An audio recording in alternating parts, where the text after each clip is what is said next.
Thunder and lightning. Enter three witches. When shall we three meet again?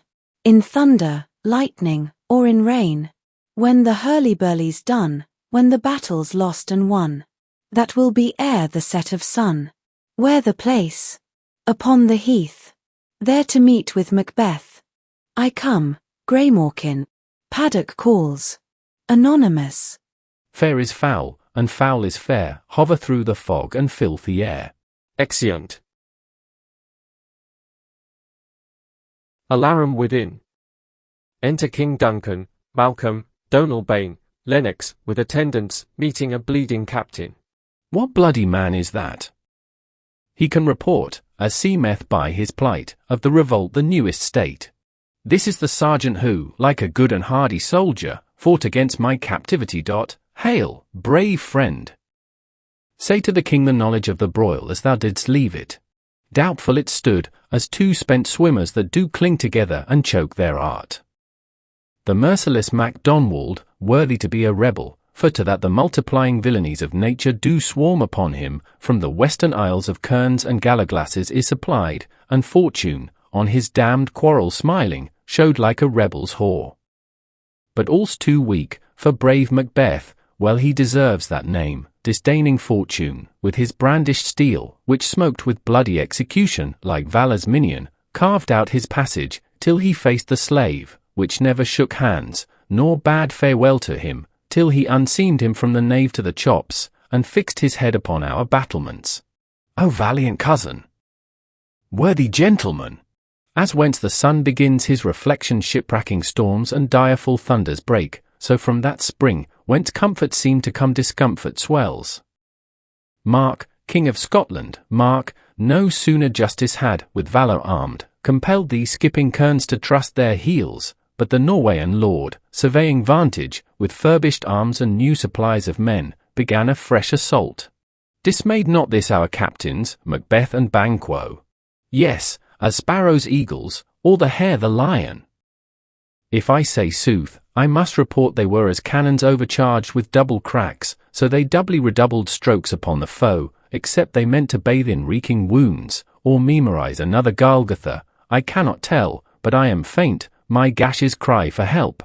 So well thy words become thee as thy wounds, they smack of honour both. Go, get him surgeons. Exit captain, attended. Enter Ross and Angus. The worthy Thane of Ross. What a haste looks through his eyes! So should he look that seems to speak things strange. God save the king! Whence camest thou, worthy Thane? From Fife, great king, where the Norwegian banners flout the sky and fan our people cold.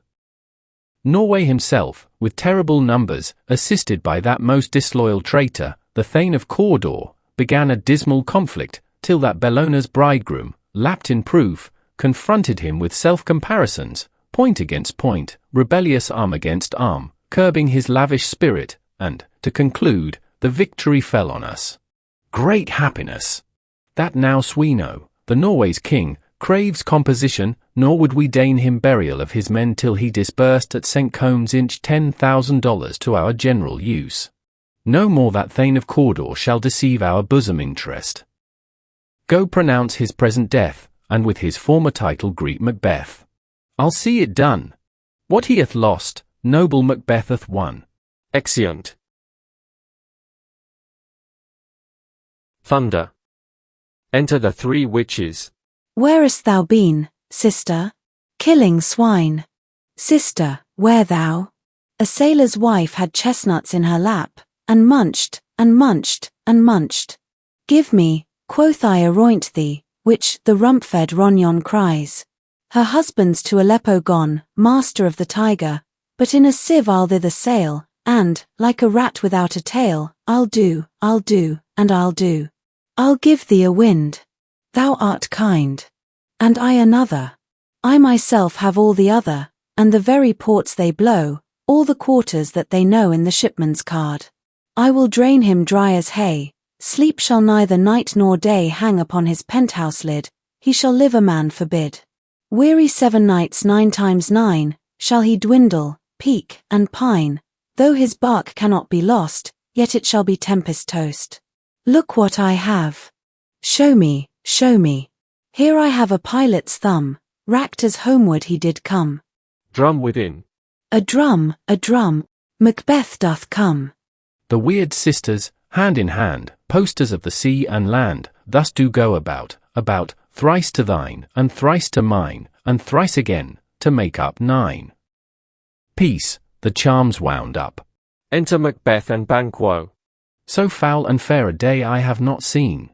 How far is it called to 4s? What are these, so withered, and so wild in their attire, that look not like the inhabitants of the earth, and yet are on it, live you?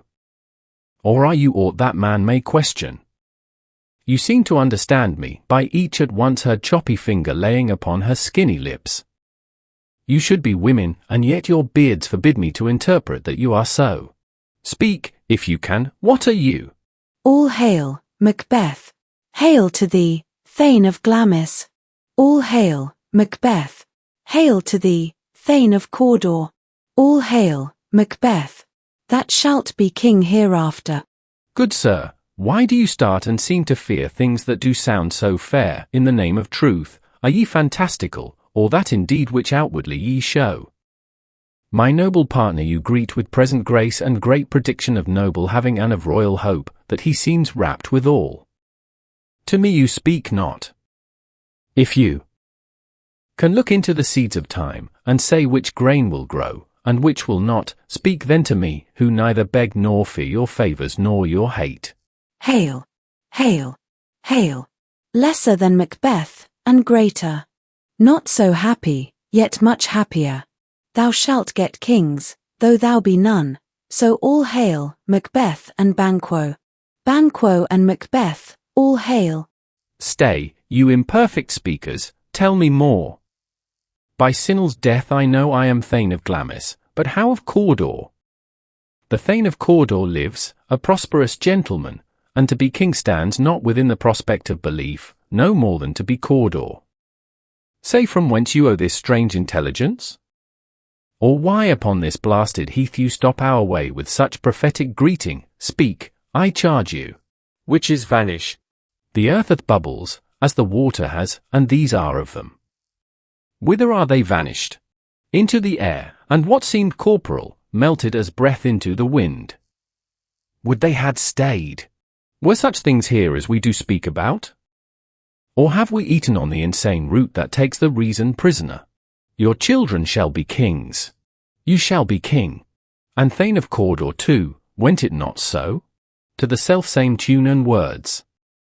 Who's here? Enter Ross and Angus. The king hath happily received, Macbeth, the news of thy success, and when he reads thy personal venture in the rebels' fight, his wonders and his praises do contend which should be thine or his, silenced with that, in viewing over the rest of the self-same day, he finds thee in the stout Norweyan ranks, nothing afeard of what thyself didst make, strange images of death. As thick as tale came post with post, and every one did bear thy praises in his kingdom's great defence, and poured them down before him. We are sent to give thee from our royal master thanks, only to herald thee into his sight, not pay thee. And, for an earnest of a greater honour, he bade me, from him, call thee Thane of Cawdor, in which addition, hail, most worthy Thane, for it is thine. What, can the devil speak true? The Thane of Cawdor lives, why do you dress me in borrowed robes? Who was the Thane lives yet, but under heavy judgment bears that life which he deserves to lose? Whether he was combined with those of Norway, or did line the rebel with hidden help and vantage, or that with both he laboured in his country's wrack, I know not, but treason's capital, confessed and proved, have overthrown him. Aside. Glamis, and Thane of Cawdor, the greatest is behind. To Ross and Angus. Thanks for your pains. To Banquo. Do you not hope your children shall be kings, when those that gave the Thane of Cawdor to me promise no less to them? That, trusted home, might yet enkindle you unto the crown, besides the Thane of Cawdor. But it is strange, and oftentimes to win us to our harm, the instruments of darkness tell us truths, win us with honest trifles, to betray us in deepest consequence. Cousins, a word, I pray you. Aside. 2 truths are told, as happy prologues to the swelling act of the imperial theme. I thank you, gentlemen. Aside. This supernatural soliciting cannot be ill, cannot be good. If ill, why hath it given me earnest of success, commencing in a truth? I am Thane of Cawdor. If good, why do I yield to that suggestion whose horrid image doth unfix my hair, and make my seated heart knock at my ribs, against the use of nature? Present fears are less than horrible imaginings. My thought, whose murder yet is but fantastical, shakes so my single state of man that function is smothered in surmise, and nothing is but what is not. Look, how our partners rapt. Aside. If chance will have me king, why, chance may crown me without my stir. New honours come upon him, like our strange garments, cleave not to their mould but with the aid of use. Aside. Come what come may, time and the hour runs through the roughest day. Worthy Macbeth, we stay upon your leisure. Give me your favour. My dull brain was wrought with things forgotten. Kind gentlemen, your pains are registered where every day I turn the leaf to read them. Let us toward the king. Think upon what hath chanced, and at more time, the interim having weighed it, let us speak our free hearts each to other. Very gladly. Till then, enough. Come, friends. Exeunt. Flourish. Enter Duncan, Malcolm, Donalbain, Lennox, and attendants. Is execution done on Cawdor? Are not those in commission yet returned? My liege, they are not yet come back. But I have spoke with one that saw him die, who did report, that very frankly he confessed his treasons, implored your highness pardon, and set forth a deep repentance. Nothing in his life became him like the leaving it. He died as one that had been studied in his death, to throw away the dearest thing he owed as it were a careless trifle. There's no art to find the mind's construction in the face. He was a gentleman on whom I built an absolute trust. Enter Macbeth, Banquo, Ross, and Angus. The service and the loyalty I owe, in doing it, pays itself. Your highness part is to receive our duties, and our duties are to your throne and state, children and servants, which do but what they should, by doing everything safe toward your love and honour. Welcome hither, I have begun to plant thee, and will labour to make thee full of growing. Noble Banquo, that hast no less deserved, nor must be known no less to have done so, let me enfold thee and hold thee to my heart. There if I grow, the harvest is your own. My plenteous joys, wanton in fullness, seek to hide themselves in drops of sorrow. Sons, kinsmen, thanes, and you whose places are the nearest, no, we will establish our estate upon our eldest, Malcolm, whom we name hereafter the Prince of Cumberland, which honour must not unaccompanied invest him only, but signs of nobleness, like stars, shall shine on all deservers. From hence to Inverness, and bind us further. To you. The rest is labour, which is not used for you. I'll be myself the harbinger, and make joyful the hearing of my wife with your approach, so, humbly take my leave. My worthy Cawdor. Aside. The Prince of Cumberland, that is a step on which I must fall down, or else overleap, for in my way it lies. Stars, hide your fires. Let not light see my black and deep desires. The eye wink at the hand, yet let that be, which the eye fears, when it is done, to see. Exit. True, worthy Banquo. He is full so valiant, and in his commendations I am fed. It is a banquet to me. Let's after him, whose care is gone before to bid us welcome, it is a peerless kinsman. Flourish. Exeunt. Enter Lady Macbeth, reading a letter. They met me in the day of success, and I have learned by the perfectest report they have more in them than mortal knowledge. When I burned in desire to question them further, they made themselves air, into which they vanished. Whiles I stood wrapped in the wonder of it, came missives from the king, who all hailed me, Thane of Cawdor, by which title, before, these weird sisters saluted me, and referred me to the coming on of time, with Hail, King that shalt be. This have I thought good to deliver thee, my dearest partner of greatness, that thou mightest not lose the dues of rejoicing, by being ignorant of what greatness is promised thee. Lay it to thy heart, and farewell. Glamis thou art, and Cawdor, and shalt be what thou art promised. Yet do I fear thy nature, it is too full of the milk of human kindness to catch the nearest way. Thou wouldst be great, art not without ambition, but without the illness should attend it. What thou wouldst highly, that wouldst thou holily, wouldst not play false, and yet wouldst wrongly win. Thou wouldst have, great Glamis, that which cries, thus thou must do, if thou have it, and that which rather thou dost fear to do, than wishest should be undone. Hie thee hither, that I may pour my spirits in thine ear, and chastise with the valour of my tongue all that impedes thee from the golden round, which fate and metaphysical aid doth seem to have thee crowned withal. Enter a messenger. The king comes here tonight. Thou art mad to say it. Is not thy master with him? Who, were it so, would have informed for preparation. So please you, it is true. Our Thane is coming.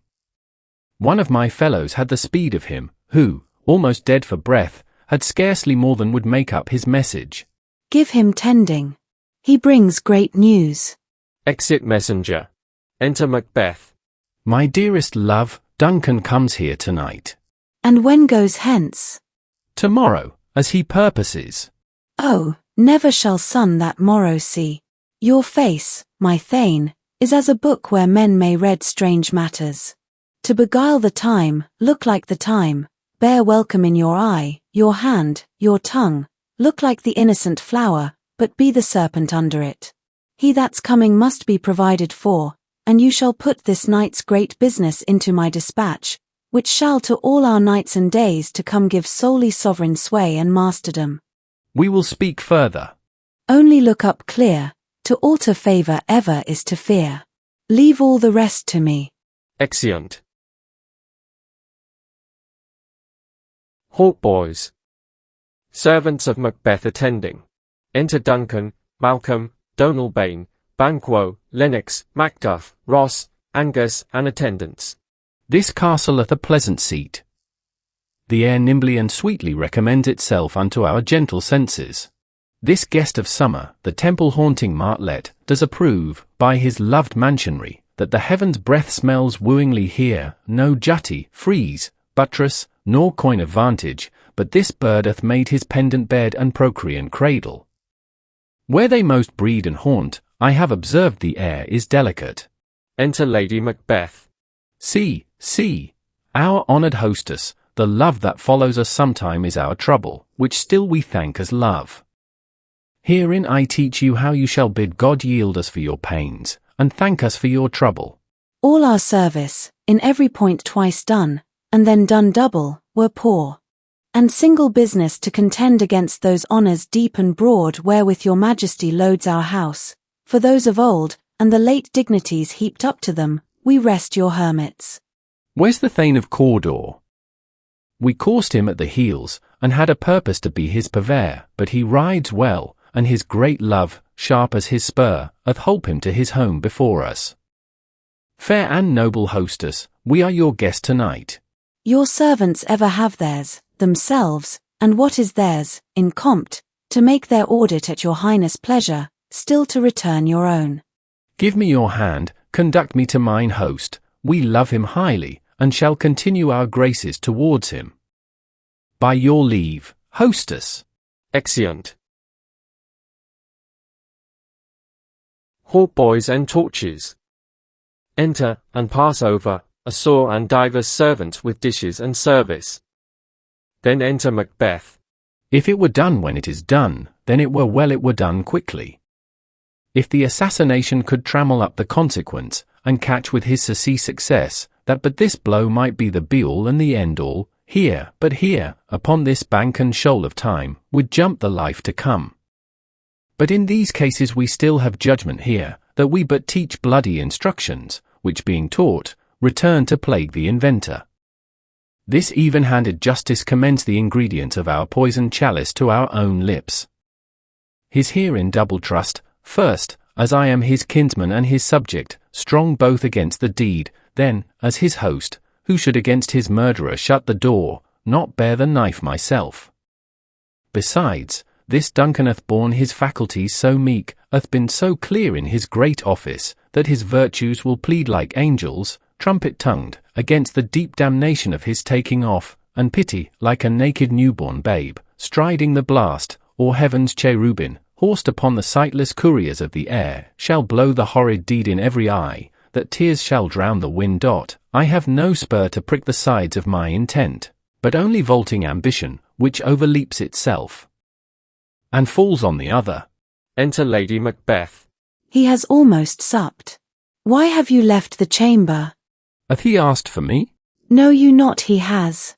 We will proceed no further in this business. He hath honoured me of late, and I have bought golden opinions from all sorts of people, which would be worn now in their newest gloss, not cast aside so soon. Was the hope drunk wherein you dressed yourself? Hath it slept since? And wakes it now, to look so green and pale at what it did so freely? From this time such I account thy love. Art thou afeard to be the same in thine own act and valour as thou art in desire? Wouldst thou have that which thou esteemest the ornament of life, and live a coward in thine own esteem, letting I dare not wait upon I would, like the poor cat in the adage? Prithee, peace. I dare do all that may become a man, who dares do more is none. What beast was it, then, that made you break this enterprise to me? When you durst do it, then you were a man, and, to be more than what you were, you would be so much more the man. Nor time nor place did then adhere, and yet you would make both. They have made themselves, and that their fitness now does unmake you. I have given suck, and know how tender it is to love the babe that milks me. I would, while it was smiling in my face, have plucked my nipple from his boneless gums and dashed the brains out, had I so sworn as you have done to this. If we should fail? We fail. But screw your courage to the sticking place, and will not fail.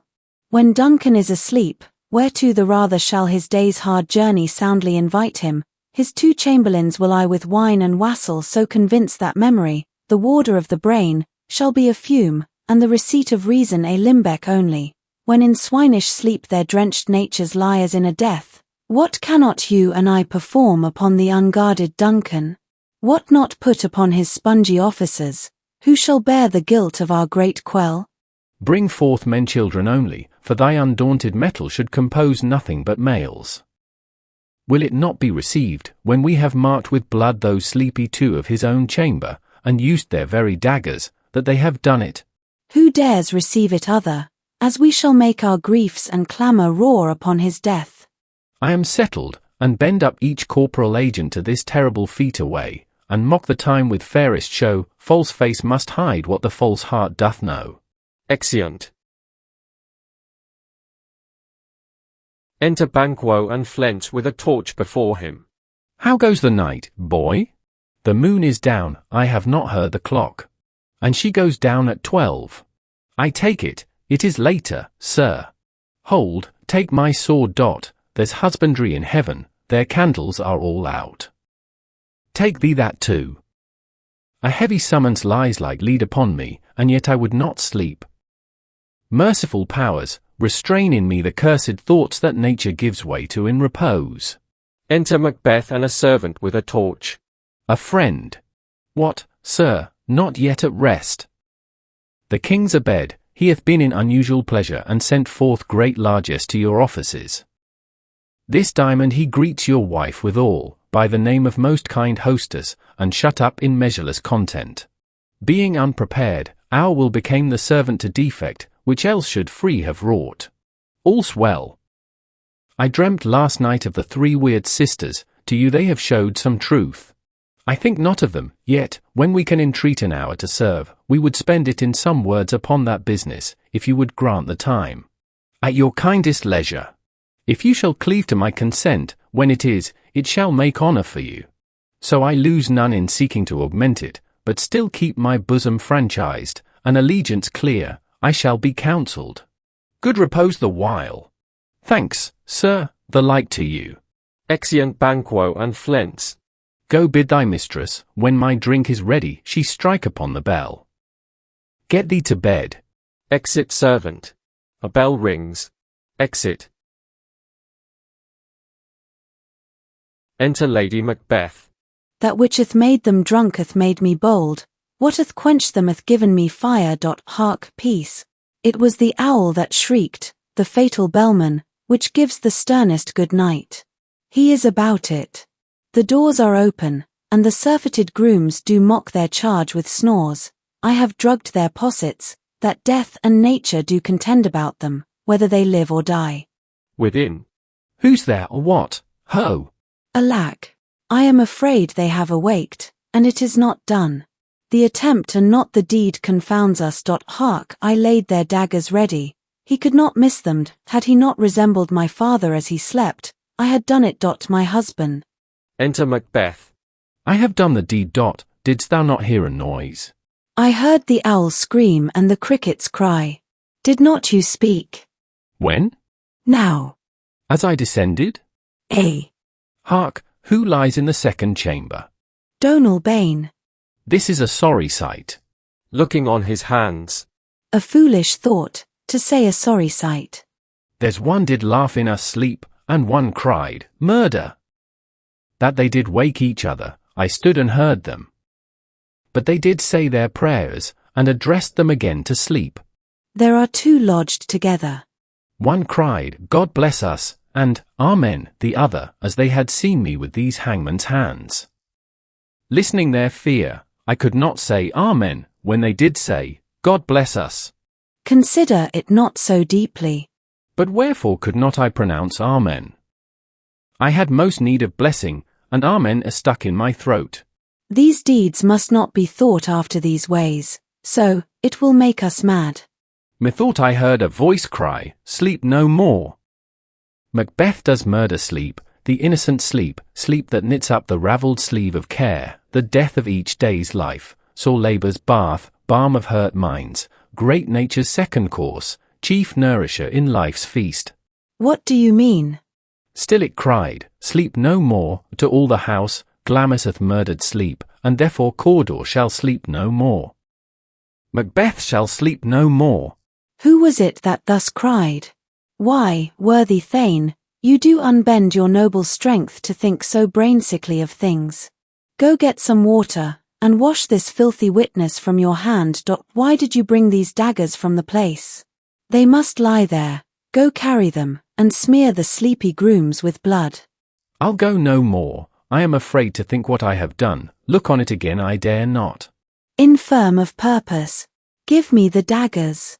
The sleeping and the dead are but as pictures. It is the eye of childhood that fears a painted devil. If he do bleed, I'll gild the faces of the grooms withal, for it must seem their guilt. Exit. Knocking within. Whence is that knocking? How is it with me when every noise appalls me? What hands are here? Ha, they pluck out mine eyes. Will all great Neptune's ocean wash this blood clean from my hand? No, this my hand will rather the multitudinous seas incarnadine, making the green one red. Enter Lady Macbeth. My hands are of your colour, but I shame to wear a heart so white. Knocking within. I hear knocking at the south entry, retire we to our chamber. A little water clears us of this deed, how easy is it then? Your constancy hath left you unattended. Knocking within. Hark, more knocking. Get on your nightgown, lest occasion call us and show us to be watchers. Be not lost so poorly in your thoughts. To know my deed, it were best not know myself. Knocking within. Wake Duncan with thy knocking. I would thou couldst. Exeunt. Enter a porter. Knocking within. Here's a knocking indeed. If a man were porter of Hell Gate, he should have old turning the key. Knocking. Knock, knock, knock. Who's there, in the name of Beelzebub? Here's a farmer that hanged himself on the expectation of plenty, come in time, have napkins enow about you, here you'll sweat for it. Knocking. Knock, knock. Who's there, in the other devil's name? Faith, here's an equivocator, that could swear in both the scales against either scale, who committed treason enough for God's sake, yet could not equivocate to heaven. Oh, come in, equivocator. Knocking. Knock, knock, knock. Who's there? Faith, here's an English tailor come hither, for stealing out of a French hose. Come in, tailor, here you may roast your goose. Knocking. Knock, knock. Never at quiet. What are you? But this place is too cold for hell. I'll devil porter it no further. I had thought to have let in some of all professions, that go the primrose way to the everlasting bonfire. Knocking. Anon, anon. I pray you, remember the porter. Opens the gate. Enter Macduff and Lennox. Was it so late, friend, ere you went to bed, that you do lie so late? Faith, sir, we were carousing till the second cock, and drink, sir, is a great provoker of 3 things. What 3 things does drink especially provoke? Marry, sir, nose painting, sleep, and urine. Lechery, sir, it provokes and unprovokes, it provokes the desire, but it takes away the performance. Therefore much drink may be said to be an equivocator with lechery. It makes him, and it mars him, it sets him on, and it takes him off, it persuades him, and disheartens him, makes him stand to, and not stand to, in conclusion, equivocates him in a sleep, and giving him the lie, leaves him. I believe drink gave thee the lie last night.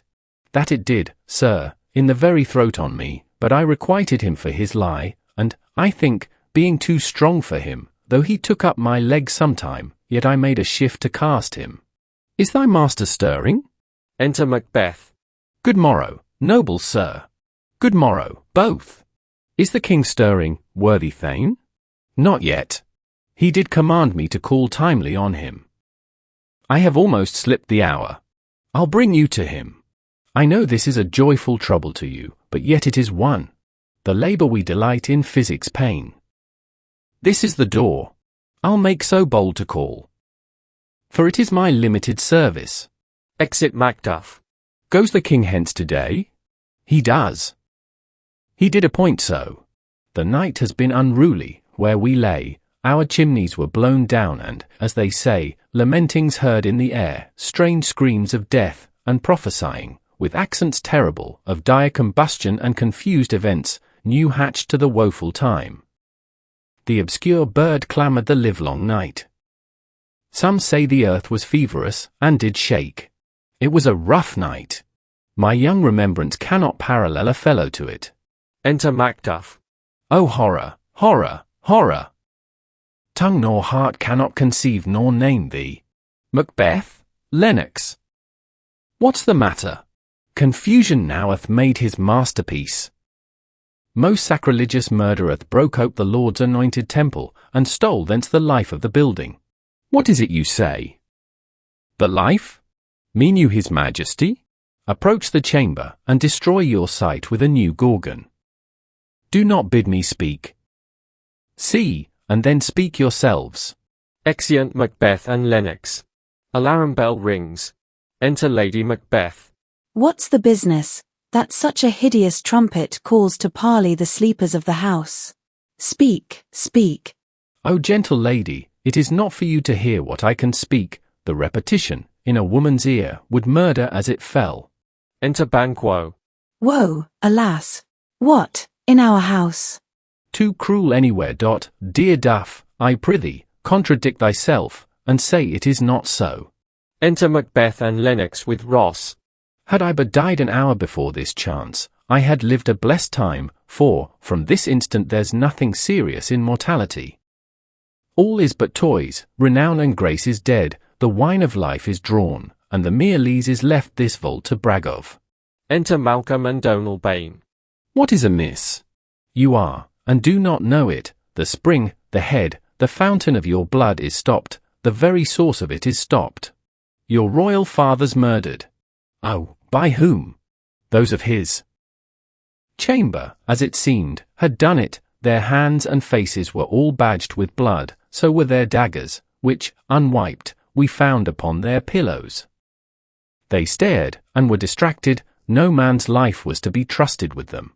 Oh, yet I do repent me of my fury, that I did kill them. Wherefore did you so? Who can be wise, amazed, temperate, and furious, loyal and neutral, in a moment? No man. The expedition of my violent love outrun the pauser, reason. Here lay Duncan, his silver skin laced with his golden blood, and his gashed stabs looked like a breach in nature for ruin's wasteful entrance. There, the murderers, steeped in the colours of their trade, their daggers unmanly breached with gore. Who could refrain, that had a heart to love, and in that heart courage to make us love known? Help me hence, ho! Look to the lady. Why do we hold our tongues, that most may claim this argument for ours? What should be spoken here, where our fate, hid in an auger hole, may rush, and seize us? Let's away. Our tears are not yet brewed, nor our strong sorrow upon the foot of motion. Look to the lady. Lady Macbeth is carried out. And so do I. So all. Let's briefly put on manly readiness, and meet in the hall together. Well contented. Exeunt all but Malcolm and Donal Bain. What will you do? Let's not consort with them. To show an unfelt sorrow is an office which the false man does easy. I'll to England. To Ireland, I. Our separated fortune shall keep us both the safer. Where we are, there's daggers in men's smiles, the near in blood, the nearer bloody. This murderous shaft that shotteth not yet lighted, and our safest way is to avoid the aim. Therefore to horse, and let us not be dainty of leave-taking, but shift away. There's warrant in that theft which steals itself, when there's no mercy left. Exeunt. Enter Ross and an old man. 70 I can remember well, within the volume of which time I have seen hours dreadful and things strange, but this sore night hath trifled former knowings. Ha, good father, thou sayest the heavens, as troubled with man's act, threatens his bloody stage, by the clock it is day, and yet dark night strangles the travelling lamp. Is it night's predominance, or the day's shame, that darkness does the face of earth entomb, when living light should kiss it? It is unnatural, even like the deed that's done. On Tuesday last, a falcon, towering in her pride of place, was by a mousing owl hawked at and killed. And Duncan's horses, a thing most strange and certain, beauteous and swift, the minions of their race, turned wild in nature, broke their stalls, flung out, contending against obedience, as they would make war with mankind. It is said they eat each other. They did so, to the amazement of mine eyes, that looked upon it. Here comes the good Macduff. Enter Macduff. Why, see you not? Is it known who did this more than bloody deed? Those that Macbeth hath slain. Alas, the day! What good could they pretend? They were suborned. Malcolm and Donal Bain, the king's 2 sons, are stolen away and fled, which puts upon them suspicion of the deed. Against nature still, thriftless ambition, that will raven up thine own life's means, then it is most like the sovereignty will fall upon Macbeth. He is already named, and gone to Scone to be invested. Where is Duncan's body? Carried to Combekill, the sacred storehouse of his predecessors, and guardian of their bones. Will you to Scone? No, cousin, I'll to Fife. Well, I will thither. Well, may you see things well done there. Adieu. Lest our old robe sit easier than our new. Farewell, father. God's benison go with you, and with those that would make good of bad, and friends of foes. Exeunt. Enter Banquo. Thou'st it now, king, Cawdor, Glamis, all, as the weird women promised, and, I fear, thou played most foully for it, yet it was said it should not stand in thy posterity, but that myself should be the root and father of many kings. If there come truth from them, as upon thee, Macbeth, their speeches shine, why, by the verities on thee made good, may they not be my oracles as well, and set me up in hope? But hush, no more. Senate sounded. Enter Macbeth as king, Lady Macbeth as queen, Lennox, Ross, lords, and attendants. Here's our chief guest. If he had been forgotten, it had been as a gap in our great feast, an all thing unbecoming. Tonight we hold a solemn supper, sir, and I'll request your presence. Let your highness command upon me, to the which my duties are with a most indissoluble tie forever knit. Ride you this afternoon? My good lord. We should have else desired your good advice, which still hath been both grave and prosperous, in this day's council, but will take tomorrow. Is it far you ride? As far, my lord, as will fill up the time betwixt this and supper. Go not my horse the better, I must become a borrower of the night, for a dark hour or twain. Fail not our feast. My lord, I will not. We hear our bloody cousins are bestowed in England and in Ireland, not confessing their cruel parricide, filling their hearers with strange invention. But of that tomorrow, when therewithal we shall have cause of state craving us jointly. Hie you to horse, adieu, till you return at night. Goes Flint with you? My good lord, our time does call upon us. I wish your horses swift and sure of foot, and so I do commend you to their backs. Farewell. Exit Banquo. Exeunt Lady Macbeth, lords, and see. They are, my lord, without the palace gate. Bring them before us. Exit Servant. Enter Servant with 2 murderers. Exit Servant. It was, so please your highness. Well then, now have you considered of my speeches? Know that it was he, in the times past, which held you so under fortune, which you thought had been our innocent self. This I made good to you in our last conference, passed in probation with you how you were borne in hand, how crossed, the instruments, who wrought with them, and all things else that might to half a soul and to a notion crazed say, thus did Banquo. You made it known to us. I did so, and went further, which is now our point of second meeting. Do you find your patience so predominant in your nature that you can let this go? Are you so gospelled, to pray for this good man and for his issue, whose heavy hand hath bowed you to the grave, and beggared yours forever? We are men, my liege. In the catalogue ye go for men, as hounds, and greyhounds, mongrels, spaniels, curs, shows, water-rugs, and demi-wolves are clept all by the name of dogs. The valued file distinguishes the swift, the slow, the subtle, the housekeeper, the hunter, every one according to the gift which bounteous nature hath in him closed, whereby he does receive particular addition, from the bill that writes them all alike, and so of men. Now, if you have a station in the file, not in the worst rank of manhood, say it, and I will put that business in your bosoms, whose execution takes your enemy off, grapples you to the heart and love of us, who wear our health but sickly in his life, which in his death were perfect. I am one, my liege, whom the vile blows and buffet of the world doth so incense that I am reckless what I do to spite the world. And I another, so weary with disasters, tugged with fortune, that I would set my life on any chance, to mend it or be rid on it. Both of you know Banquo was your enemy. True, my lord. So is he mine, and in such bloody distance, that every minute of his being thrusts against my nearest of life, and though I could with barefaced power sweep him from my sight, and bid my will avouch it, yet I must not, for certain friends that are both his and mine, whose loves I may not drop, but wail his fall who I myself struck down, and thence it is that I to your assistance do make love, masking the business from the common eye for sundry weighty reasons. We shall, my lord, perform what you command us. Though our lives, your spirits shine through you. Within this hour at most, I will advise you where to plant yourselves, acquaint you with the perfect spy of the time, the moment on it, for it must be done tonight, and something from the palace, always thought that I require a clearness. And with him, to leave no rubs nor botches in the work, Flint's his son, that keeps him company, whose absence is no less material to me than is his father's, must embrace the fate of that dark hour. Resolve yourselves apart. I'll come to you anon. We are resolved, my lord. I'll call upon you straight, abide within. Exeunt murderers. Exit. Enter Lady Macbeth and a servant. Is Banquo gone from court? Madam, but returns again tonight. Say to the king, I would attend his leisure for a few words. Madam, I will. Exit. Naught's had, all spent, where our desire is got without content.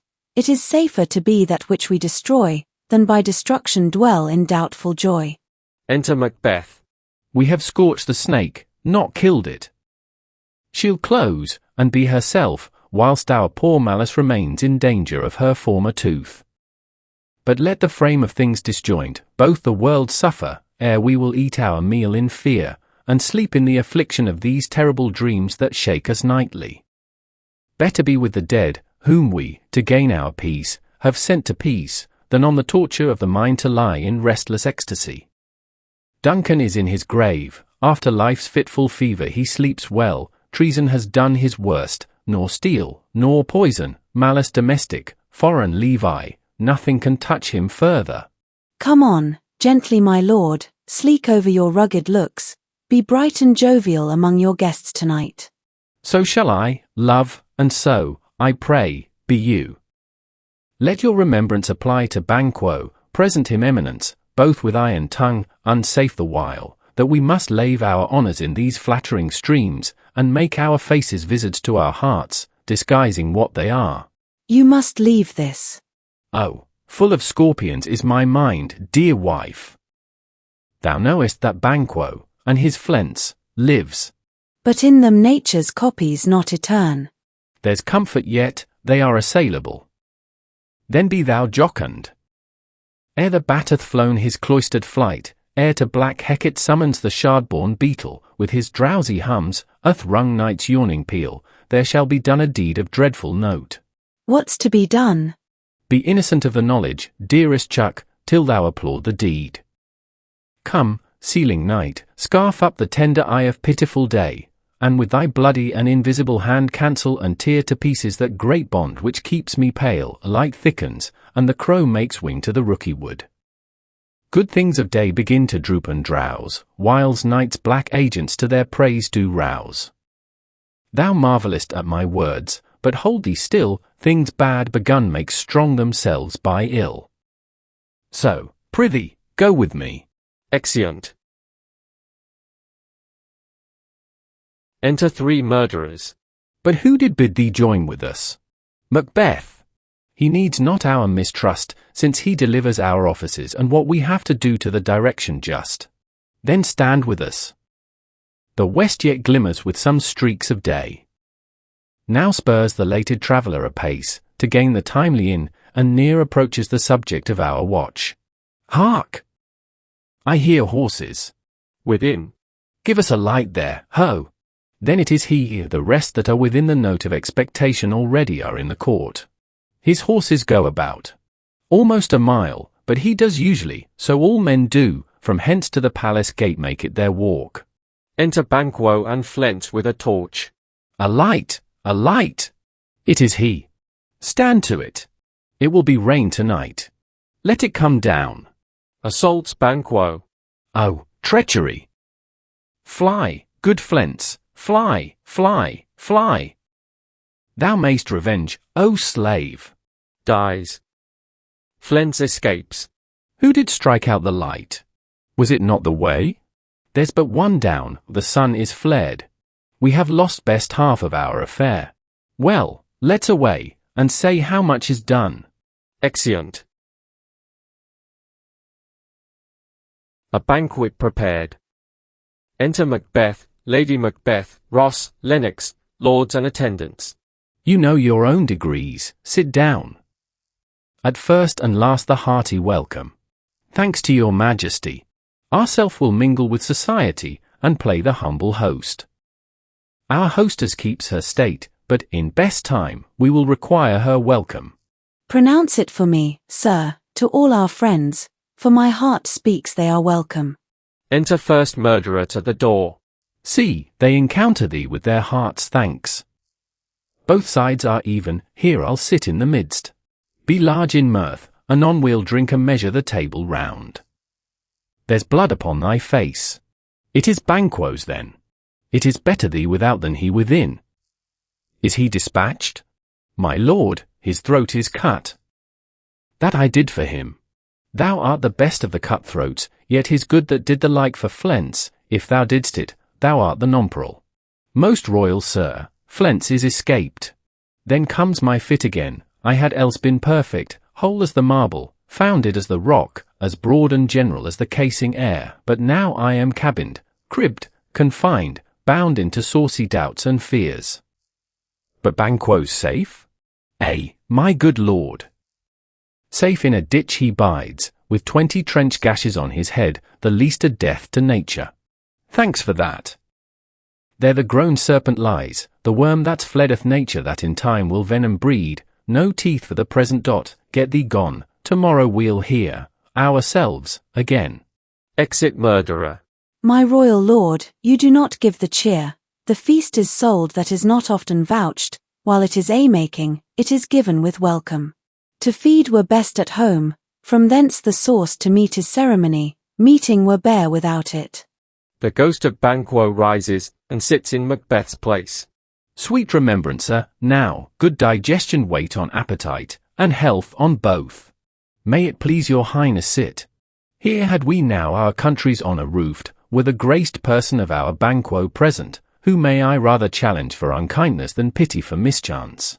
His absence, sir, lays blame upon his promise. Please it your highness to grace us with your royal company? The table's full. Here is a place reserved, sir. Where? Here, my good lord. What is it that moves your highness?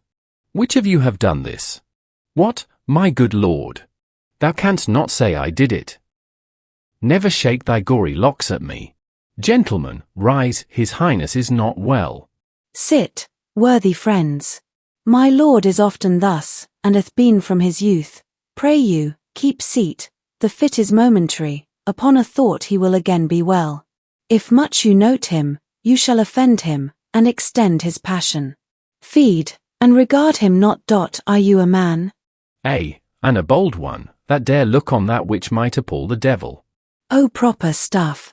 This is the very painting of your fear, this is the air-drawn dagger which you said led you to Duncan. Oh, these flaws, and starts, impostors to true fear, would well become a woman's story at a winter's fire, authorized by her grandam. Shame itself. Why do you make such faces? When all's done, you look but on a stool. Prithee, see there. Behold. Look. Lo. How say you? Why, what care I? If thou canst nod, speak too. If charnel houses and our graves must send those that we bury back, our monuments shall be the moors of kites. Ghost disappears. What, quite unmanned in folly? If I stand here, I saw him. Fie, for shame.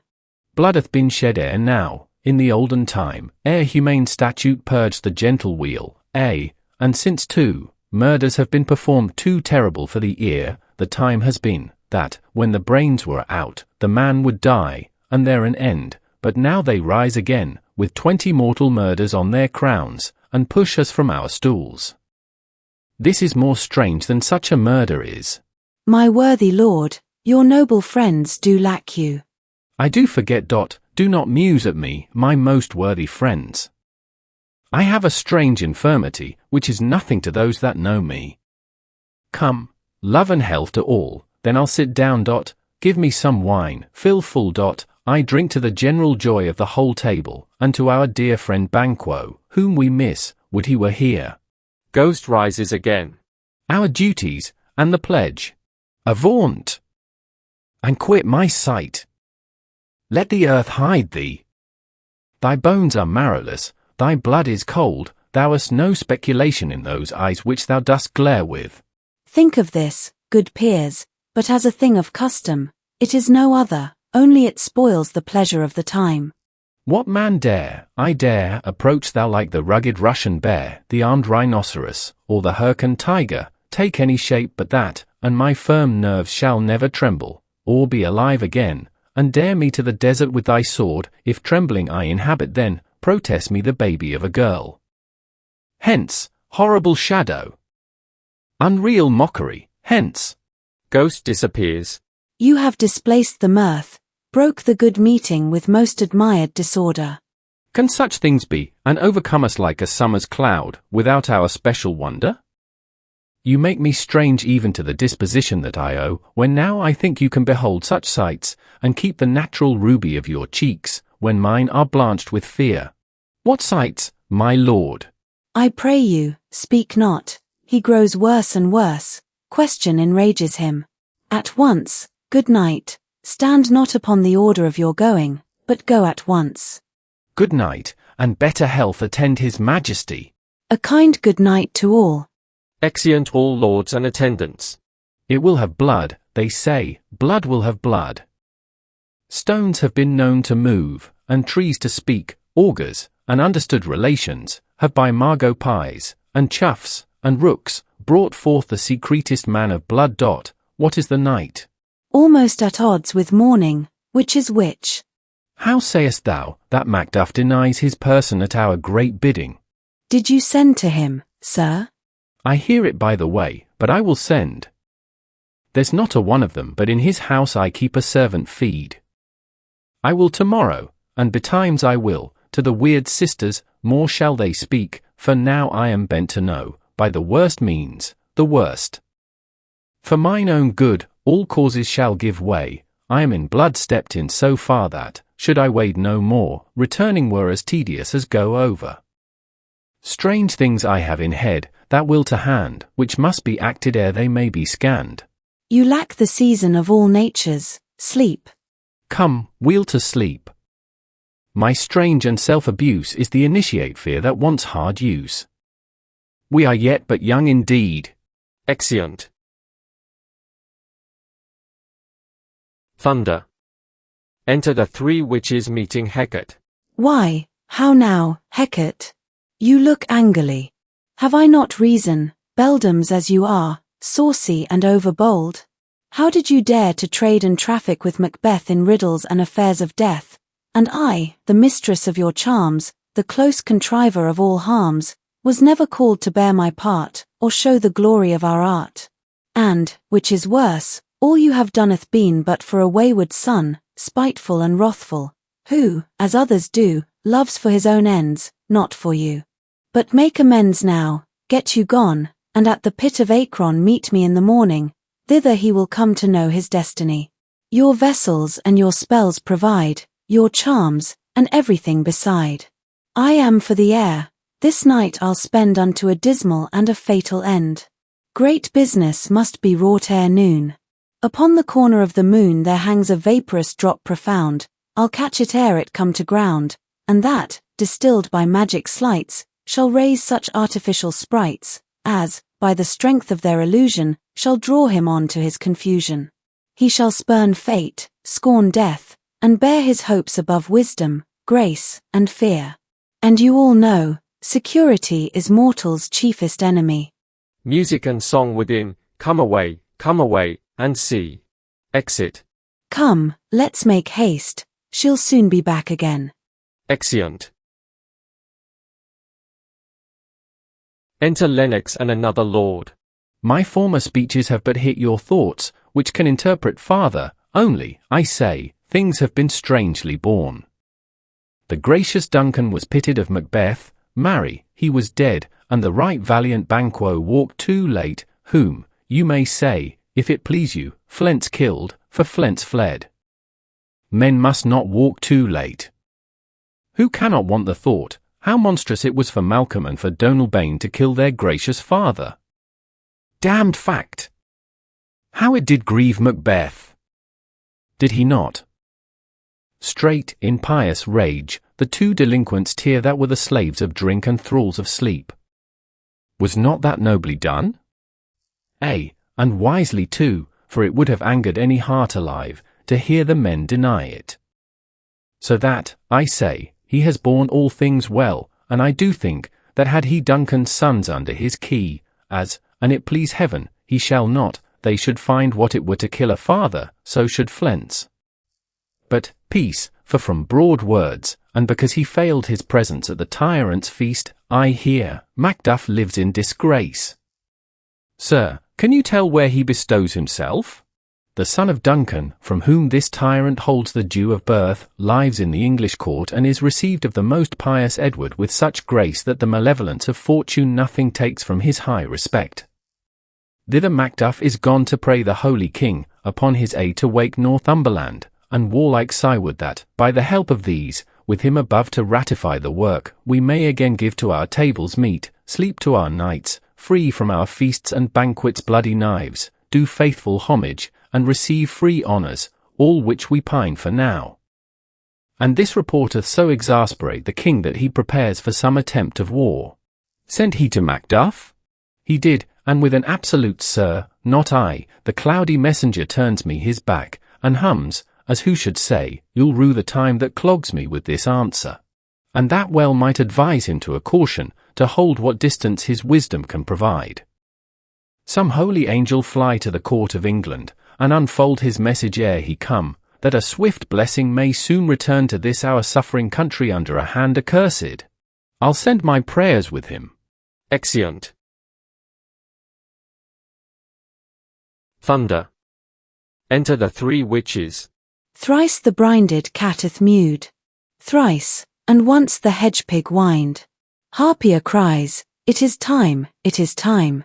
Round about the cauldron go, in the poisoned entrails throw. Toad, that under cold stone days and nights has 31 sweltered venom sleeping got, boil thou first in the charmed pot.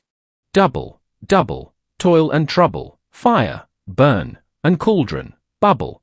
Fillet of a fenny snake, in the cauldron boil and bake, eye of newt, and toe of frog, wool of bat, and tongue of dog, adder's fork, and blindworm's sting, lizard's leg, and howlet's wing, for a charm of powerful trouble, like a hell broth boil and bubble. Double, double, toil and trouble, fire, burn, and cauldron, bubble. Scale of dragon, tooth of wolf, witch's mummy, maw and gulf of the ravined salt sea shark, root of hemlock digged in the dark, liver of blaspheming Jew, gall of goat, and slips of you slivered in the moon's eclipse, nose of Turk, and Tartar's lips, finger of birth-strangled babe ditch delivered by a drab, make the gruel thick and slab, add thereto a tiger's chaudron, for the ingredients of our cauldron. Double, double, toil and trouble, fire, burn, and cauldron, bubble. Cool it with a baboon's blood. Then the charm is firm and good. Enter Hecate. Oh, well done, I commend your pains, and everyone shall share in the gains. And now about the cauldron sing, like elves and fairies in a ring, enchanting all that you put in. Music and a song, black spirits, and sea. Exit Hecate. By the pricking of my thumbs, something wicked this way comes. Open, locks, whoever knocks. Enter Macbeth. How now, you secret, black, and midnight hags? What is it you do? A deed without a name. I conjure you, by that which you profess, however you come to know it, answer me, though you untie the winds, and let them fight against the churches, though the yesty waves confound and swallow navigation up, though bladed corn be lodged, and trees blown down, though castles topple on their warders' heads, though palaces and pyramids do slope their heads to their foundations, though the treasure of nature's germans tumble all together, even till destruction sicken. Answer me to what I ask. You. Speak. Demand. We'll answer. Say, if thou wouldst rather hear it from our mouths, or from our masters. Call them, let me see them. Pour in sow's blood, that hath eaten her 9 farrow, grease that sweaten from the murderer's gibbet throw into the flame. Come, high or low, thyself an office deftly show. Thunder. An apparition of an armed head rises. Tell me, thou unknown power. He knows thy thought, hear his speech, but say thou naught. Macbeth! Macbeth! Macbeth! Beware Macduff, beware the Thane of Fife. Dismiss me. Enough. Descends. Whatever thou art, for thy good caution, thanks, thou hast harped my fear aright. But one word more. He will not be commanded. Here's another, more potent than the first. Thunder. An apparition of a bloody child rises. Macbeth! Macbeth! Macbeth! Had I 3 ears, I'd hear thee. Be bloody, bold, and resolute. Laughter scorn the power of man, for none of woman born shall harm Macbeth. Descends. Then live, Macduff, what need I fear of thee? But yet I'll make assurance double sure, and take a bond of fate. Thou shalt not live, that I may tell pale-hearted fear it lies, and sleep in spite of thunder. Thunder. An apparition of a child crowned, with a tree in his hand, rises. Listen, but speak not to it. Be lion-mettled, proud, and take no care who chafes, who frets, or where conspirers are, a Macbeth shall never vanquished be, until great Bearnarm to high Dunsinane hill shall come against him. Descends. That will never be. Who can impress the forest, bid the tree unfix his earthbound root? Sweet bodements, good. Rebellious head, rise never till the wood of Bearnarm rise, and our high-placed Macbeth shall live the lease of nature, pay his breath to time and mortal custom. Yet my heart throbs to know one thing. Tell me, if your art can tell so much, shall Banquo's issue ever reign in this kingdom? Seek to know no more. I will be satisfied. Deny me this, and an eternal curse fall on you. Let me know. Why sinks that cauldron? And what noise is this? Halt, boys. Show, show, show. Show his eyes, and grieve his heart. Come like shadows, so depart. A show of 8 kings appear, and pass over in order, the last with a glass in his hand, Banquo following. Thou art too like the spirit of Banquo. Down! Thy crown does sear mine eyeballs, and thy hair, thou other gold-bound brow, is like the first. A third is like the former. Filthy hags. Why do you show me this? A fourth, start, eyes. What, will the line stretch out to the crack of doom? Another yet, a seventh, I'll see no more, and yet the eighth appears, who bears a glass which shows me many more, and some I see that twofold balls and treble sceptres carry.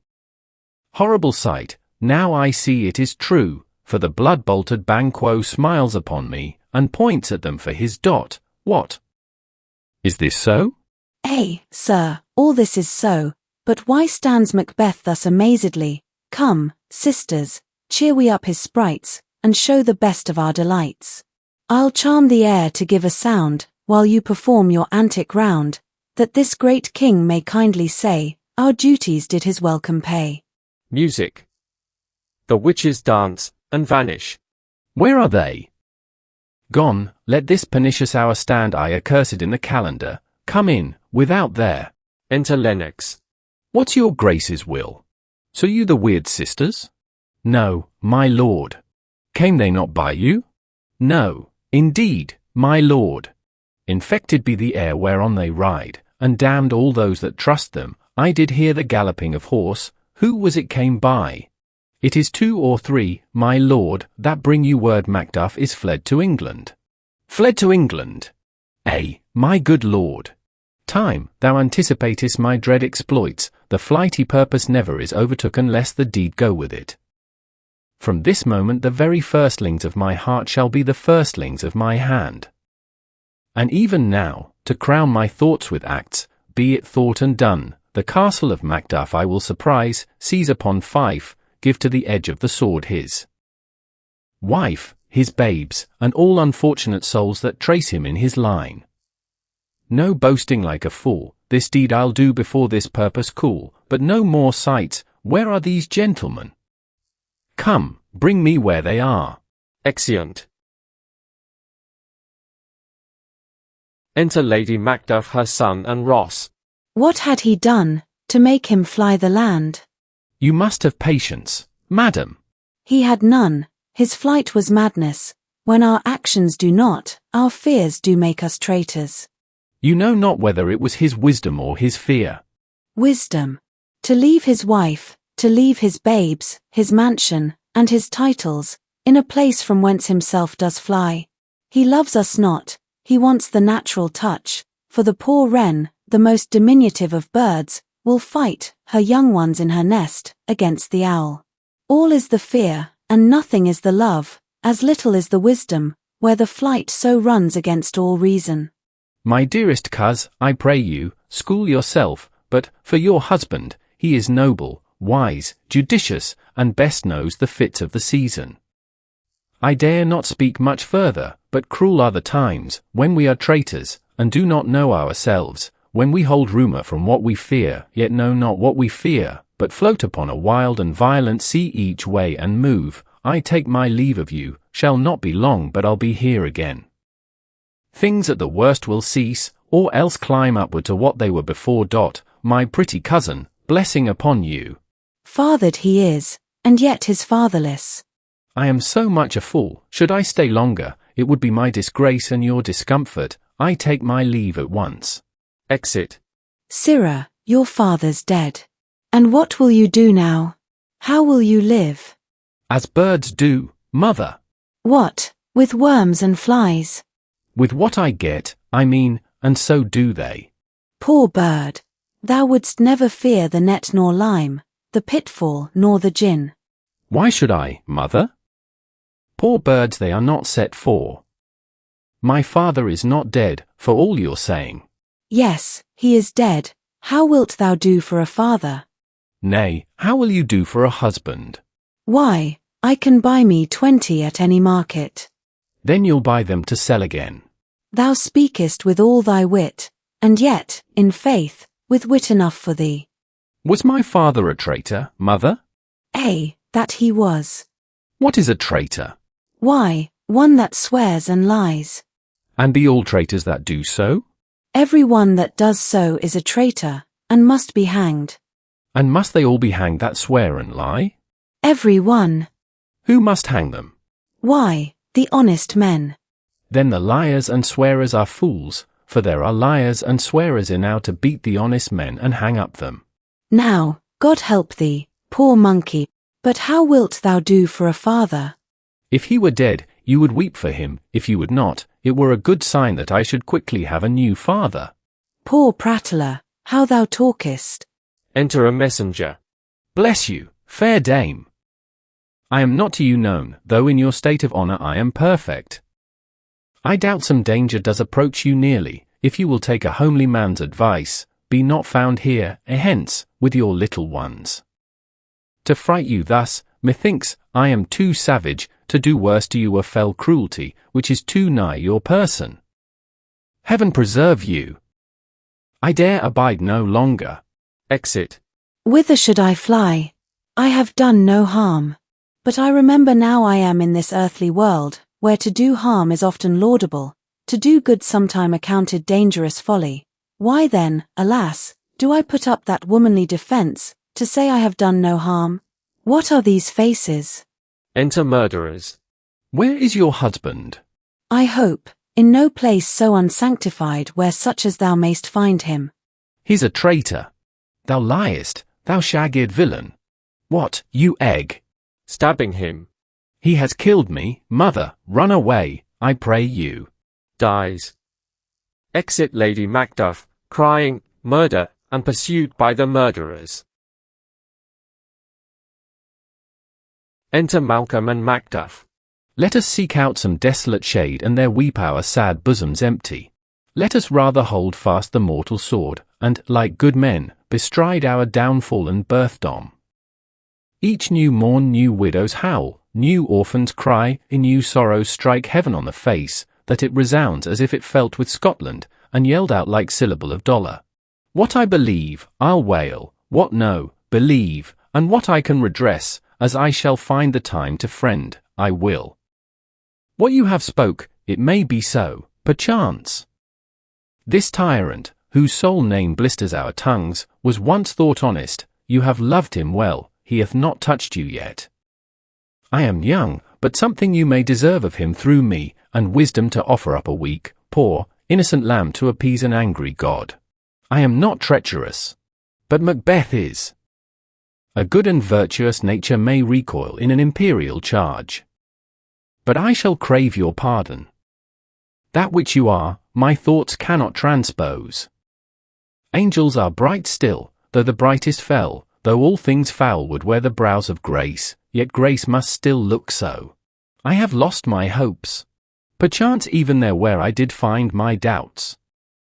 Why in that rawness left you wife and child, those precious motives, those strong knots of love, without leave taking? I pray you, let not my jealousies be your dishonours, but mine own safeties. You may be rightly just, whatever I shall think. Bleed, bleed, poor country!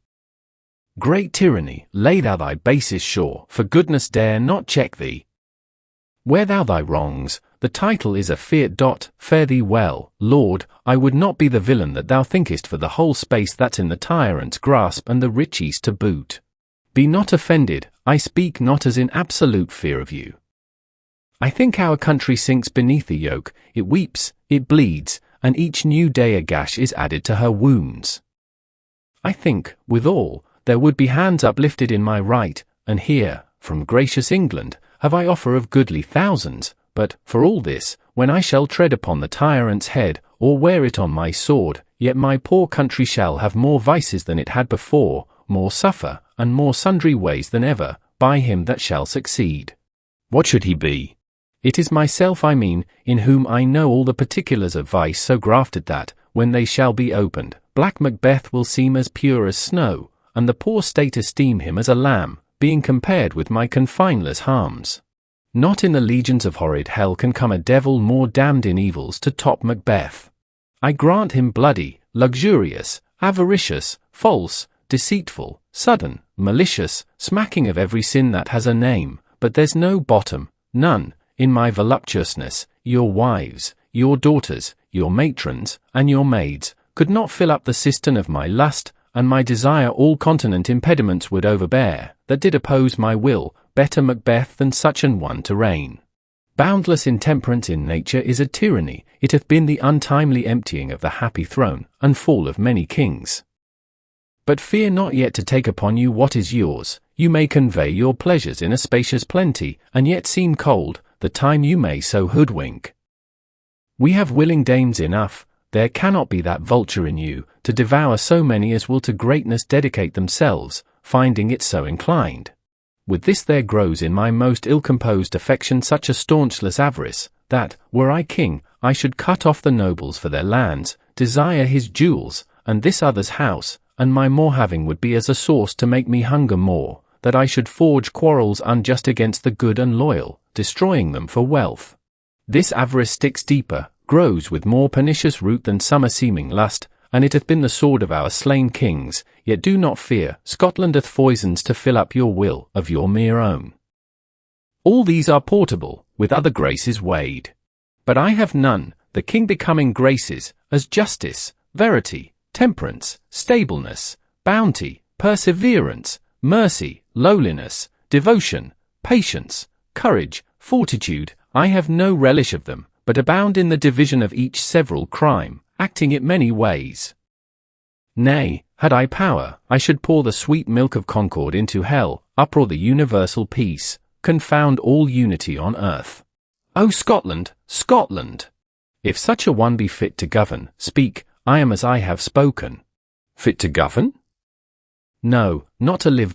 O nation miserable, with an untitled tyrant blood-accepted, when shalt thou see thy wholesome days again, since that the truest issue of thy throne by his own interdiction stands accused, and does blaspheme his breed?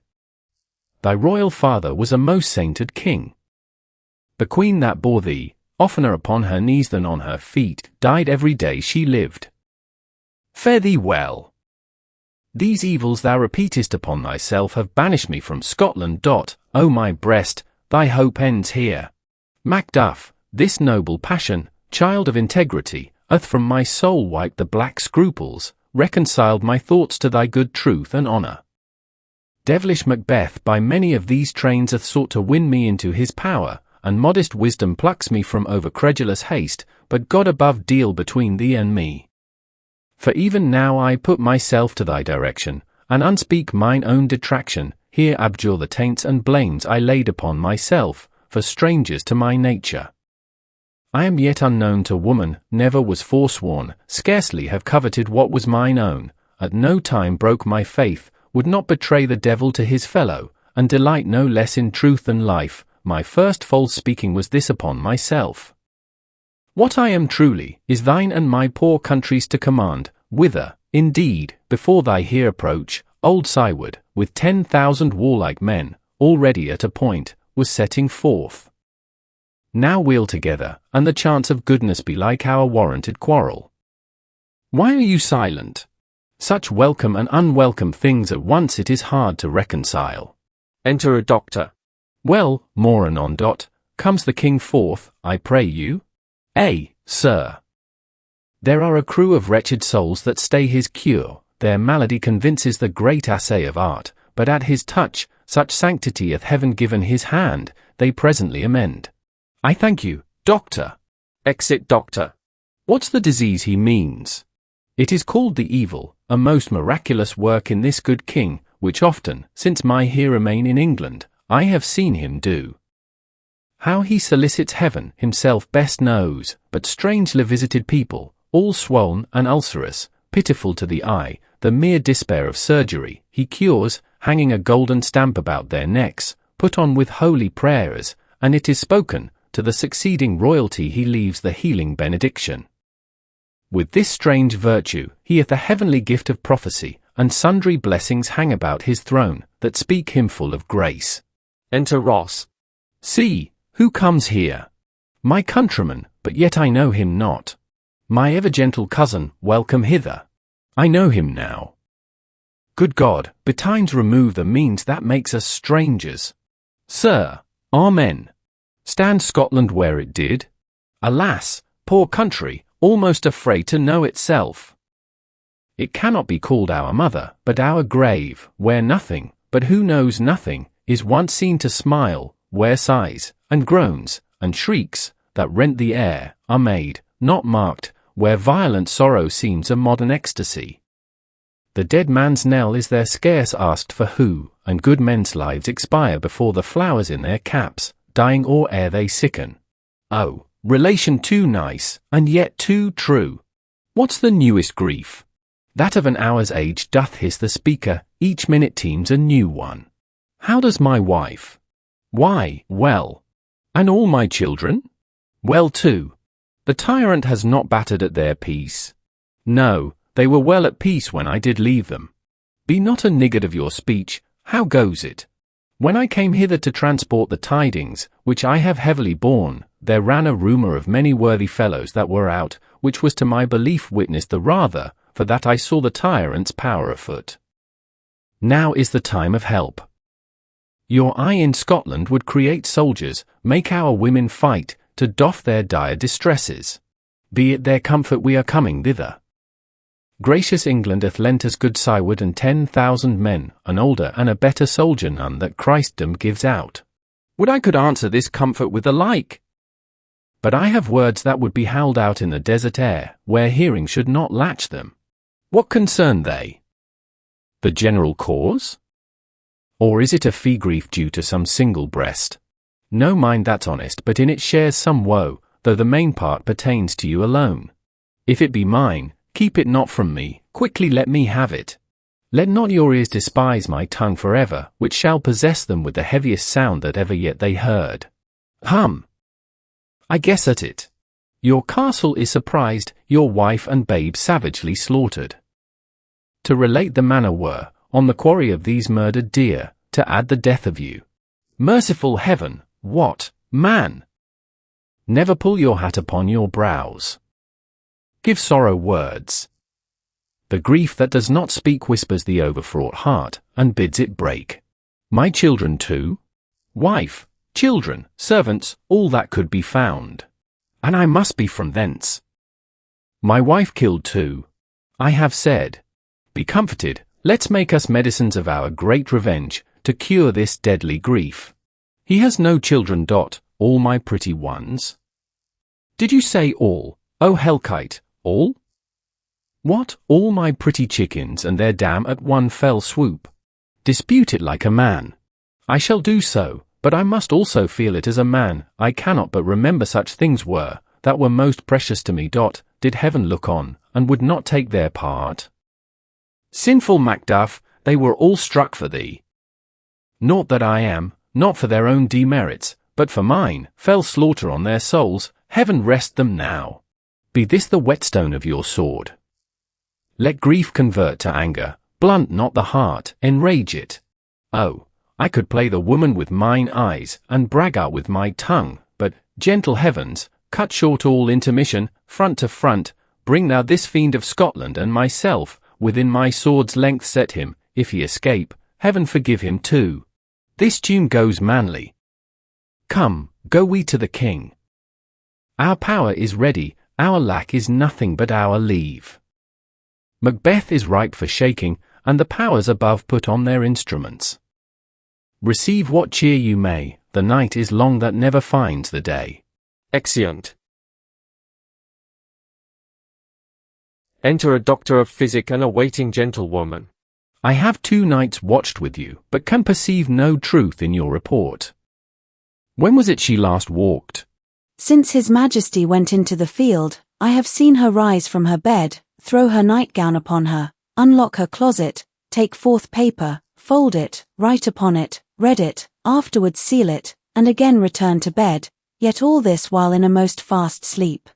A great perturbation in nature, to receive at once the benefit of sleep and do the effects of watching. In this slumbery agitation, besides her walking and other actual performances, what, at any time, have you heard her say? That, sir, which I will not report after her. You may to me, and it is most meet you should. Neither to you nor anyone, having no witness to confirm my speech. Enter Lady Macbeth with a taper. How came she by that light? Why, it stood by her. She has light by her continually. It is her command. You see, her eyes are open. But their scents are shut. What is it she does now? Look how she rubs her hands. It is an accustomed action with her, to seem thus washing her hands. I have known her continue in this a quarter of an hour. Yet here's a spot. Hark, she speaks. I will set down what comes from her, to satisfy my remembrance the more strongly. Out, damned spot. Out, I say. 1, 2. Why, then it is time to do it. Hell is murky. Fie, my lord, fie. A soldier, and afeard.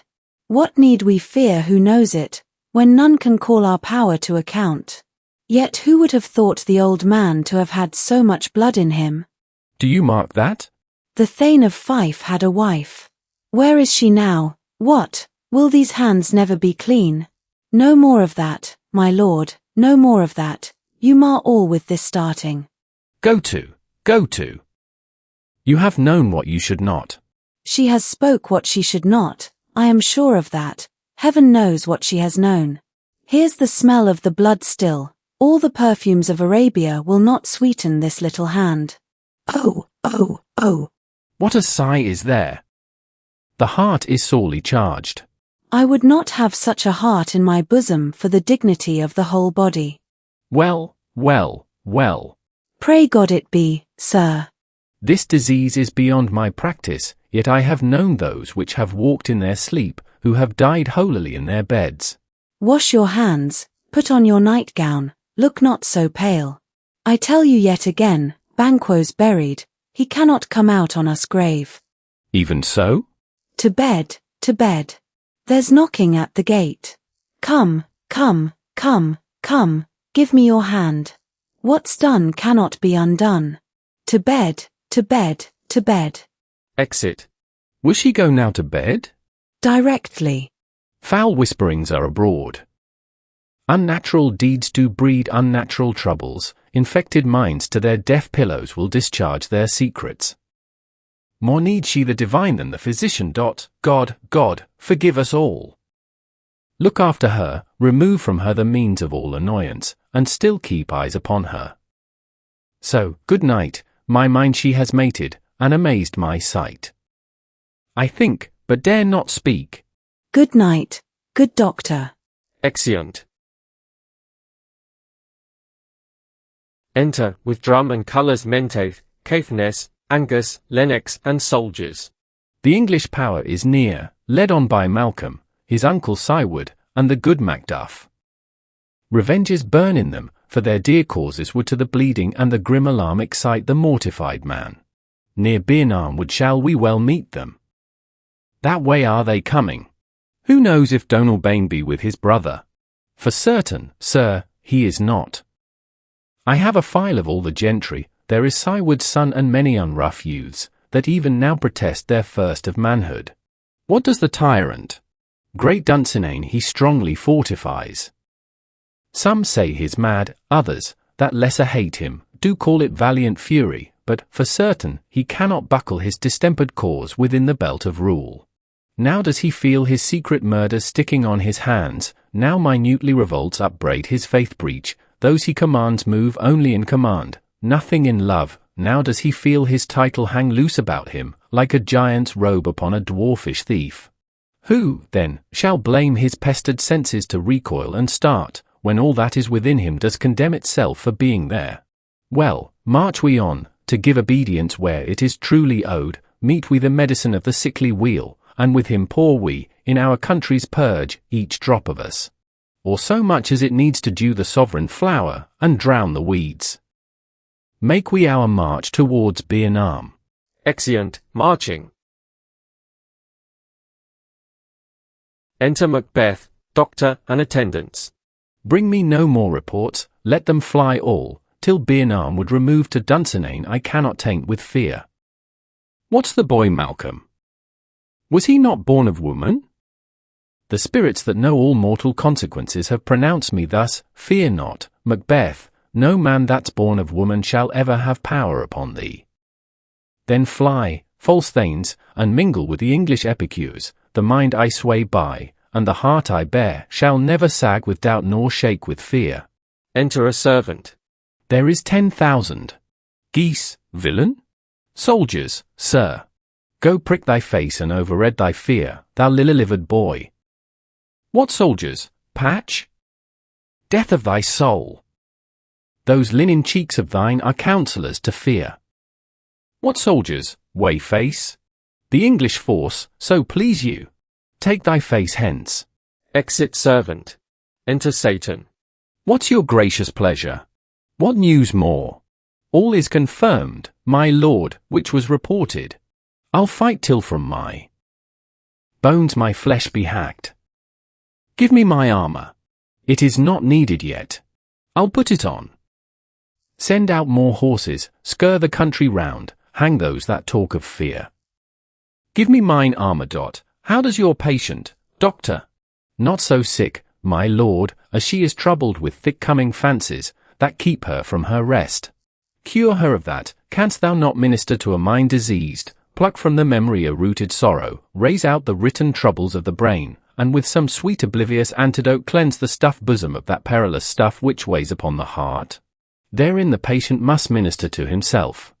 Throw physic to the dogs, I'll none of it. Come, put mine armour on, give me my staff, Satan, send out. Doctor, the thanes fly from me. Come, sir, despatch.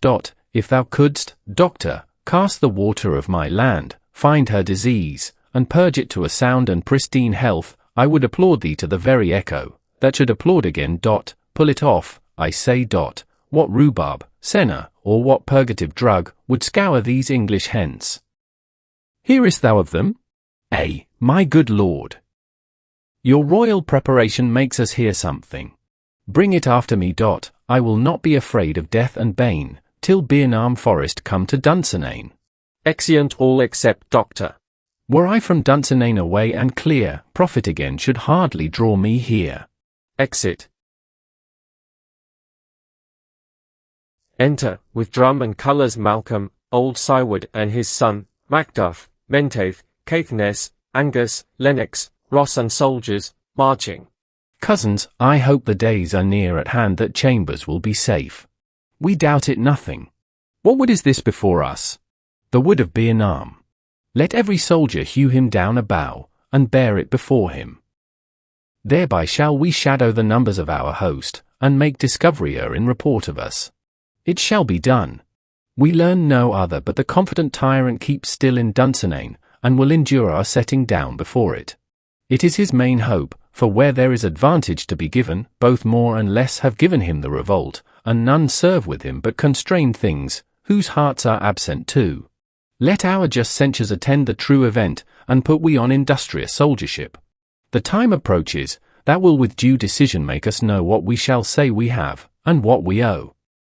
Thought speculative their unsure hopes relate, but certain issue strokes must arbitrate, towards which advance the war. Exeunt, marching. Enter with drum and colours, Macbeth, Satan, and soldiers. Hang out our banners on the outward walls, the cry is still, they come. Our castle's strength will laugh a siege to scorn, here let them lie till famine and the ague eat them up. Were they not forced with those that should be ours, we might have met them dareful, beard to beard, and beat them backward home. A cry of women within. It is the cry of women, my good lord. Exit. I have almost forgot the taste of fears. The time has been, my senses would have cooled to hear a night shriek, and my fell of hair would at a dismal treatise rouse and stir as life were in it. I have supped full with horrors, Dinus, familiar to my slaughterous thoughts, cannot once start me. Enter Satan. The Queen, my lord, is dead.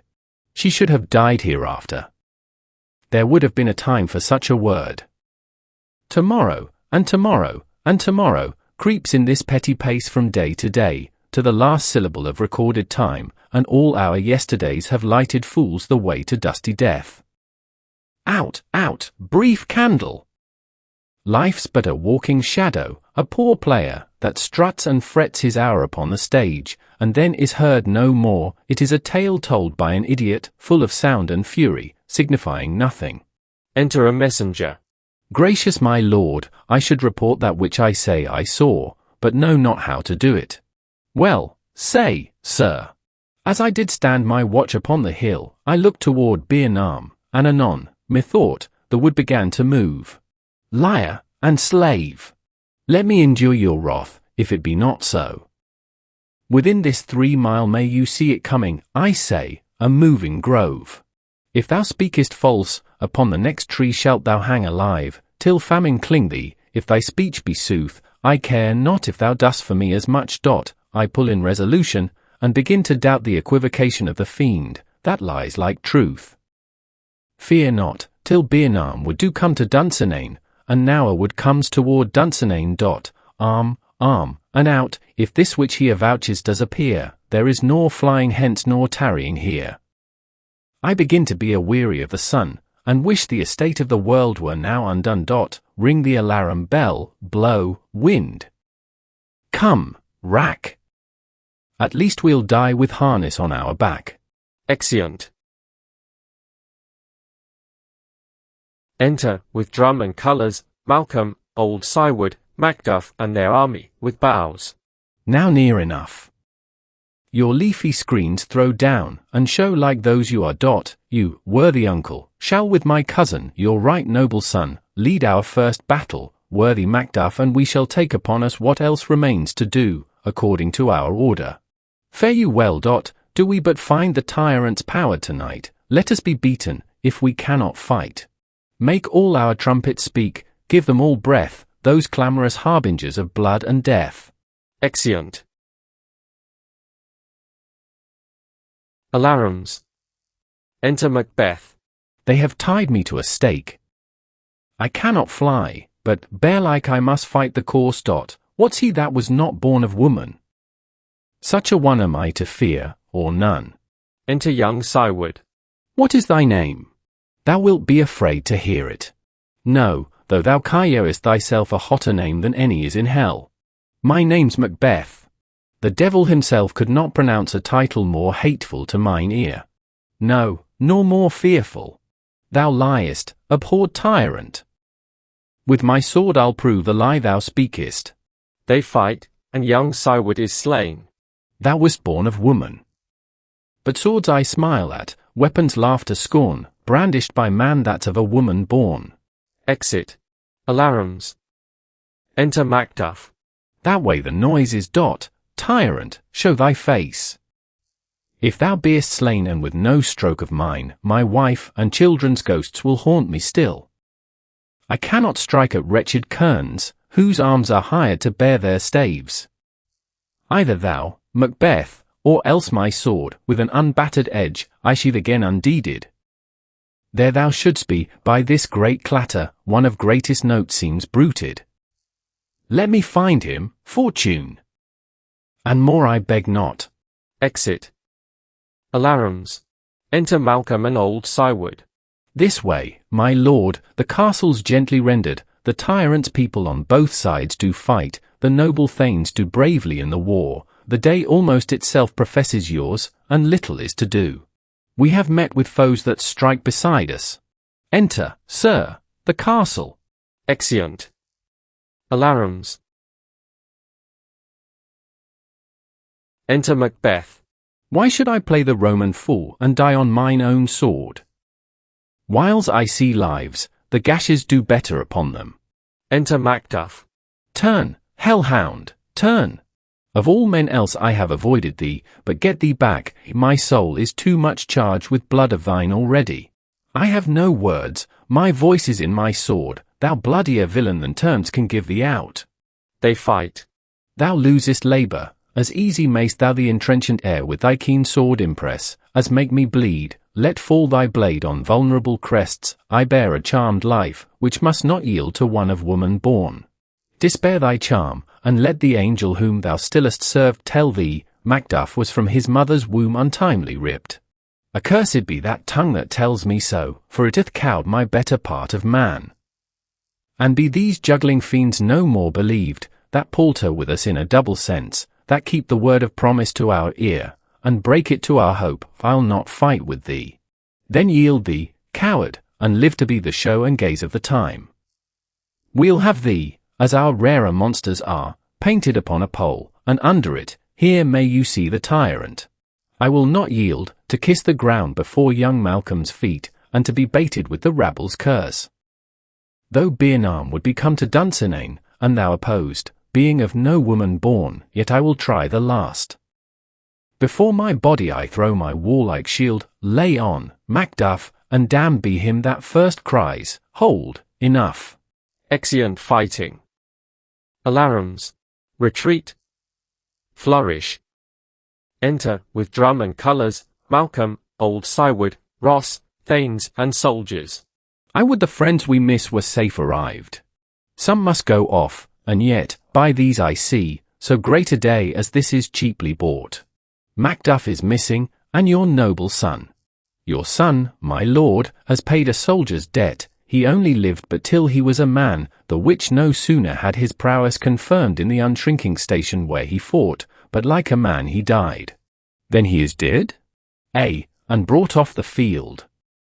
Your cause of sorrow must not be measured by his worth, for then it hath no end. Had he his hurts before? Ay, on the front. Why then, God's soldier be he. Had I as many sons as I have hairs, I would not wish them to a fairer death, and so his knell is knolled. His worth more sorrow, and that I'll spend for him. His worth no more. They say he parted well and paid his score, and so, God be with him, here comes newer comfort. Enter Macduff with Macbeth's head. Hail, King, for so thou art. Behold, where stands the usurper's cursed head, the time is free. I see thee compassed with thy kingdom's pearl, that speak my salutation in their minds, whose voices I desire aloud with mine. Hail, King of Scotland! Hail, King of Scotland! Flourish. We shall not spend a large expense of time before we reckon with your several loves, and make us even with you. My thanes and kinsmen, henceforth be earls, the first that ever Scotland in such an honour named. What's more to do, which would be planted newly with the time, as calling home our exiled friends abroad, that fled the snares of watchful tyranny, producing forth the cruel ministers of this dead butcher, and his fiend-like queen, who, as it is thought, by self and violent hands took off her life. This, and what needful else that calls upon us, by the grace of grace, we will perform in measure, time, and place. So thanks to all at once, and to each one, whom we invite to see us crowned at Scone. Flourish. Exeunt.